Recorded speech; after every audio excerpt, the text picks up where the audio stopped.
Thank you sir. ಈಗ ನೀವು ಹೇಳಿದ್ರಿ ರಾಜಕೀಯಕ್ಕೆ ಬರ್ಬೋದು ನಾನು ಅಂತ ಹೇಳ್ಬಿಟ್ಟು, ಯಾವುದಾದ್ರೂ ವಿಷಯ ನೋಡಿದಾಗ ಅದರ್ವೈಸ್ ಯಾರನ್ನಾದ್ರೂ ನೋಡಿದಾಗ ನನಗೆ ರಾಜಕೀಯಕ್ಕೆ ಬರಬೇಕು ಅಂತ ಅನ್ಸುತ್ತೆ ಅಂತ ಹೇಳಿದ್ರಿ.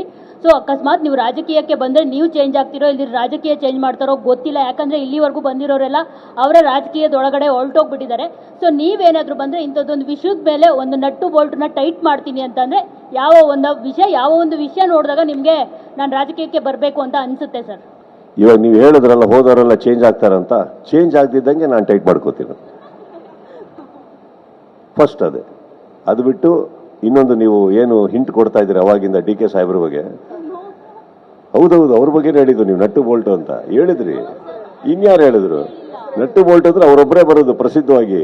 ಸರ್ ಅಂತಂದ್ರೆ ನಾನು ಜಸ್ಟ್ ಆ ಒಂದು ವರ್ಡ್ ನ ನೀವು ಕೇಳಿದ್ರೆ ಡೈರೆಕ್ಟ್ ಆಗಿ ಕೇಳು, ಯಾವ ಇಲ್ಲ ಬೇರೆಲ್ಲೂ ಕೇಳ್ಬೋದಿತ್ತು. ನೀವು ನಟ್ಟು ಬೋಲ್ಟ್ ಅಂತ ಯಾಕೆ ಹೇಳಿದ್ರಿ? ಅದೊಂದು ಕನ್ನಡ ಚಿತ್ರರಂಗದಲ್ಲಿ ಒಂದಷ್ಟು ಫೇಮಸ್ ಆಗೋಗ್ಬಿಟ್ಟಿದೆ ಆ ವರ್ಡ್. ಸೊ ಅವರು ಹೇಳ್ದಾಗಿಂದ, ಯಾರು ಹೇಳ್ದಾಗಿಂದ? ಡಿ ಕೆ ಸಾಹೇಬ್ ಹೇಳ್ದಾಗಿಂದ ಫೇಮಸ್ ಆಗೋಗ್ಬಿಟ್ಟಿದೆ. ಸೊ ಅದಕ್ಕೆ ಇಲ್ಲಿ ಲಿಂಕ್ ಮಾಡಿ ಈ ತರದೊಂದು ಟಾಪಿಕ್ ಗೆ ಆತರ ಹೇಳ್ತೀನಿ ಕೇಳಿ. ಡಿ ಕೆ ಸಾಹೇಬ್ರದ್ದು ಏನು ಇಲ್ಲ ಇದ್ರಲ್ಲೆಲ್ಲ ಕಿತಾಪತಿ ಇರೋದು ಸಾಧು ಕೋಕಿಲ ಅವ್ರದ್ದು.